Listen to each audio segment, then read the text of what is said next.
मेरे बच्चे, मैं जानती हूँ तुम जो कुछ भी सोच रहे हो सब कुछ उसके विपरीत हो रहा है, परंतु तुम्हें हार नहीं मानना, डटे रहना है। पूरी ऊर्जा, पूरी हिम्मत के साथ हर समस्या का सामना करना है, क्योंकि तुम अब सफलता के इतने करीब आ गए हो कि किसी भी समय तुम्हारे भाग्य का सिक्का पलट सकता है। मैं देख रही हूँ इस समय तुम्हारी ऊर्जा निम्न तल पर जा रही है। तुम्हें स्वास्थ्य संबंधी कई समस्याएं हो रही है। हर समय पूरे शरीर में दर्द रहता है।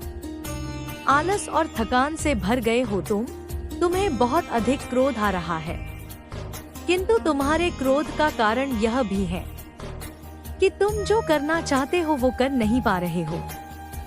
जैसे तुमने भविष्य के सपने देखे हैं, जो खुशियां अपने परिवार को, अपनों को देने का तुमने वादा किया है, वह वादा तुम्हें टूटता हुआ दिखाई दे रहा है। तुम्हारा मन निराशा की गहरी खाई में गिरा जा रहा है। तुम्हें कुछ भी समझ में नहीं आ रहा है कि आखिर प्रकृति तुम्हारे साथ क्या खेल खेल रही है। मेरे बच्चे, तुम्हारे कर्म बहुत पवित्र और निश्चल है। प्रकृति जो कुछ भी तुम्हें दे रही है उसे खुले मन से स्वीकार करो। यह तुम्हारे लिए हितकारी होगा। यदि प्रकृति पर नहीं तो अपने कर्मों पर भरोसा रखो। तुम्हें वह खुशी, वह सफलता अवश्य मिलेंगे जिसकी तुम पात्र हो। मेरे बच्चे, यह याद रखना, तुम बहुत शक्तिशाली हो। जिन समस्याओं ने तुम्हारी आंखों में आंसू ला दिए, यदि तुम अपनी क्षमता दिखाने पर आ जाओ तो हर समस्या, हर मुश्किल तुम्हारे समक्ष घुटने टेक देगी, जिसे सोचकर तुम्हें सुकून की नींद भी नहीं आती। वह तकलीफ है तुम्हारे सामने, धूल के कंठ के सामान भी नहीं है। तुम घबरा इसलिए रहे हो क्योंकि तुम अपने भीतर छुपे रहस्यों से पूरी तरह से अनभिज्ञ हो। आज उन्हीं रहस्यों को उजागर करने आई हूँ मैं। मेरे बच्चे, तुम्हें लगता है कि तुम्हारा कोई सम्मान नहीं करता। हर कोई तुम्हारे दिल से खेल कर चला जाता है। जिसके मन में जो आता है वह तुम्हें बोलकर चला जाता है। तुम्हें उनकी बातों से कितनी तकलीफ हुई इसकी परवाह कोई नहीं करता। यहाँ तक कि तुम्हारे कुछ खास सपने भी तुम सोचते हो ऐसा इसलिए है क्योंकि तुम बहुत भोले हो। तुम्हारी आंखों में प्रेम है, दया है।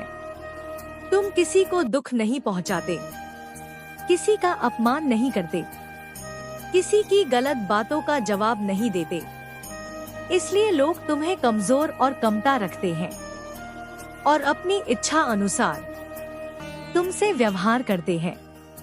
मेरे बच्चे, जो लोग तुम्हें कमजोर समझते हैं, तुम्हारा अपमान करते हैं, तुम्हें उल्टा सीधा बोलते हैं, वह अपने स्वभाव के अनुसार कार्य कर रहे हैं। इसमें उनका कोई दोष नहीं, दोष केवल तुम्हारा है क्योंकि तुमने स्वयं को नहीं पहचाना। मेरे बच्चे, तुम में प्रेम है तो क्रोध भी है, दया है तो क्रूरता भी है, सहन शक्ति है तो श्रृंगार करने की क्षमता भी है, किंतु तुमने सदैव प्रेम को ही महत्व दिया। सहना सीखा है, सहना उचित है, किंतु कहाँ सहना है, कहाँ कहना है, किसे प्रेम करना है, किसका श्रृंगार करना है, तुम्हें ज्ञात ही नहीं। तुम नहीं जानते कि तुम्हारी आंखों में केवल प्रेम और दया नहीं, बल्कि क्रोध की अग्नि और आत्मरक्षा का वह तेज है जो किसी के तीखे शब्दों को जलाकर राख कर सकते हैं। तुम्हारी और उठने वाले हर को दृष्टि का श्रृंगार कर सकती है। मेरे बच्चे, अभी उचित समय है। अपनी छुपी ऊर्जा को जागृत करो। अपने सम्मान के लिए, अपनी खुशियों के लिए, अपनी सुरक्षा के लिए लड़ना सीखो। मैं यह नहीं कहती क्या तुम्हें कोई अपशब्द कह दे तो तुम मुझसे लड़ने लग जाओ। किंतु यदि कोई बार बार तुम्हें परेशान करे तो सहना भी मत। यही धर्म है। हाल फिलहाल में कुछ लोग तुम्हें बहुत परेशान कर रहे हैं। हालांकि वह तुम्हें शारीरिक क्षति नहीं पहुंचा रहे, किंतु तुम्हारी आत्मा पर घाव कर रहे हैं, तुम्हारी भावनाओं से खेल रहे हैं, जिसके कारण तुम अपना ध्यान अपनी तरक्की पर नहीं लगा पा रहे हो। अधिक मानसिक तनाव होने के कारण तुम शारीरिक रूप से भी कमजोर हो रहे हो। मेरे बच्चे बहुत बड़े बदलाव के बहुत करीब आ गए हो। तुमने जिसके लिए दिन रात कड़ी मेहनत की, अब कुछ लोग तुम्हें भ्रमित कर रहे हैं। अपनी बातों, अपनी मोह में उलझाकर तुम्हें मार्ग से भटकाने का प्रयास कर रहे हैं। यही सही समय है, संभल जाओ। ऐसे लोगों से, ऐसी मित्रता से, ऐसे प्रेमी से दूर रहो जो तुम्हें आगे बढ़ने से रोक रहा है। ध्यान रहे तुम्हें वह मिलने वाला है जिसके लिए तुम बहुत तरसे हो। सफलता के इस अंतिम पड़ाव पर यदि तुमने कोई छोटी सी भी त्रुटि कर दी तो तुम बड़ी कामयाबी से चूक जाओगे। खुश रहो, सतर्क रहो। मेरा आशीर्वाद तुम्हारे साथ है। तुम्हारा कल्याण हो। सच्चे मन से कहो, जय माँ काली, मुझे कुछ नहीं चाहिए, मुझे सिर्फ आपके चरणों की सेवा चाहिए। आप अपने ईश्वर से ना ये मांगते हैं कि ठीक है भगवान, मुझे पता है आप मेरी परीक्षा ले रहे हो, मुझे कुछ नहीं चाहिए, मुझे सिर्फ आपके चरणों की सेवा चाहिए। आप परमात्मा से सिर्फ और सिर्फ उनके चरणों की सेवा मांगते हैं। और जब आप माता रानी से कुछ नहीं मांगते, सिर्फ माता रानी को मांगते हैं, आप अपने ईश्वर से मांगते हैं कि है ईश्वर सिर्फ मुझे आप चाहिए, मुझे और कुछ भी नहीं चाहिए। मैं जब तक इस धरती पर रहूं, सिर्फ मुझे आपके केक का साथ चाहिए। मैं आपकी भक्ति से ना हटूं, मैं आपकी भक्ति से पीछे ना हटूं। मेरे अंदर इतनी शांति, इतनी ऊर्जा पैदा करें कि मैं सिर्फ और सिर्फ आपका नाम जाप ध्यान कर सकूं है। यह चीजें आप मेरे में दे तो यह चीजें आपके साथ हो रही है और आपकी भक्ति बढ़ रही है। आप भक्ति में आगे बढ़ रहे हैं। डिजायर आपके टोटली फिनिश हो गए हैं और आप, क्योंकि आपने चीजों को माता रानी पर सौंप दिया है। अब जब आप ऐसे हुए तो जो भी आपके हेड्स हैं, जो भी आपके एनिमीज हैं, हीटर और एनिमी उसी के होते हैं।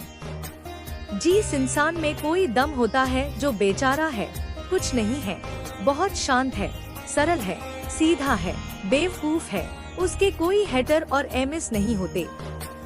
हेटर और एनिमी सिर्फ उस इंसान के होते हैं जिसके अंदर कोई बात होती है, जिसमें दम होता है।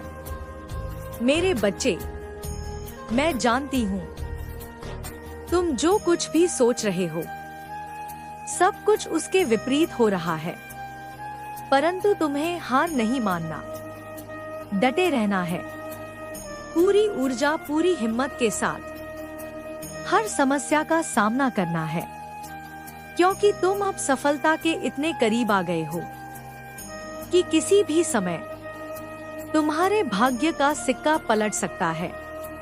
मैं देख रही हूँ इस समय तुम्हारी ऊर्जा निम्न तल पर जा रही है। तुम्हें स्वास्थ्य संबंधी कई समस्याएं हो रही है। हर समय पूरे शरीर में दर्द रहता है। आलस और थकान से भर गए हो तुम्हें बहुत अधिक क्रोध आ रहा है, किंतु तुम्हारे क्रोध का कारण यह भी है कि तुम जो करना चाहते हो वो कर नहीं पा रहे हो। जैसे तुमने भविष्य के सपने देखे हैं, जो खुशियां अपने परिवार को, अपनों को देने का तुमने वादा किया है, वह वादा तुम्हें टूटता हुआ दिखाई दे रहा है। तुम्हारा मन निराशा की गहरी खाई में गिरा जा रहा है। तुम्हें कुछ भी समझ में नहीं आ रहा है कि आखिर प्रकृति तुम्हारे साथ क्या खेल खेल रही है। मेरे बच्चे, तुम्हारे कर्म बहुत पवित्र और निश्चल है। प्रकृति जो कुछ भी तुम्हें दे रही है उसे खुले मन से स्वीकार करो। यह तुम्हारे लिए हितकारी होगा। यदि प्रकृति पर नहीं तो अपने कर्मों पर भरोसा रखो। तुम्हें वह खुशी, वह सफलता अवश्य मिलेंगे जिसकी तुम पात्र हो। मेरे बच्चे, यह याद रखना, तुम बहुत शक्तिशाली हो। जिन समस्याओं ने तुम्हारी आंखों में आंसू ला दिए, यदि तुम अपनी क्षमता दिखाने पर आ जाओ तो हर समस्या, हर मुश्किल तुम्हारे समक्ष घुटने टेक देगी, जिसे सोचकर तुम्हें सुकून की नींद भी नहीं आती। वह तकलीफ है तुम्हारे सामने, धूल के कंठ के सामान भी नहीं है। तुम घबरा इसलिए रहे हो क्योंकि तुम अपने भीतर छुपे रहस्यों से पूरी तरह से अनभिज्ञ हो। आज उन्हीं रहस्यों को उजागर करने आई हूँ मैं। मेरे बच्चे, तुम्हें लगता है कि तुम्हारा कोई सम्मान नहीं करता। हर कोई तुम्हारे दिल से खेल कर चला जाता है। जिसके मन में जो आता है वह तुम्हें बोलकर चला जाता है। तुम्हें उनकी बातों से कितनी तकलीफ हुई, इसकी परवाह कोई नहीं करता। यहाँ तक कि तुम्हारे कुछ खास सपने भी तुम सोचते हो ऐसा इसलिए है क्योंकि तुम बहुत भोले हो। तुम्हारी आंखों में प्रेम है, दया है। तुम किसी को दुख नहीं पहुंचाते, किसी का अपमान नहीं करते, किसी की गलत बातों का जवाब नहीं देते। इसलिए लोग तुम्हें कमजोर और कमता रखते हैं और अपनी इच्छा अनुसार तुमसे व्यवहार करते हैं। मेरे बच्चे, जो लोग तुम्हें कमजोर समझते हैं, तुम्हारा अपमान करते हैं, तुम्हें उल्टा सीधा बोलते हैं, वह अपने स्वभाव के अनुसार कार्य कर रहे हैं। इसमें उनका कोई दोष नहीं, दोष केवल तुम्हारा है क्योंकि तुमने स्वयं को नहीं पहचाना।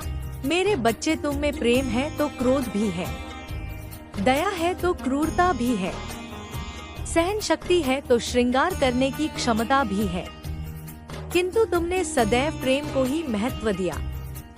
सहना सीखा है, सहना उचित है, किंतु कहाँ सहना है, कहाँ कहना है, किसे प्रेम करना है, किसका संगार करना है, तुम्हें ज्ञात ही नहीं। तुम नहीं जानते कि तुम्हारी आंखों में केवल प्रेम और दया नहीं, बल्कि क्रोध की अग्नि और आत्मरक्षा का वह तेज है।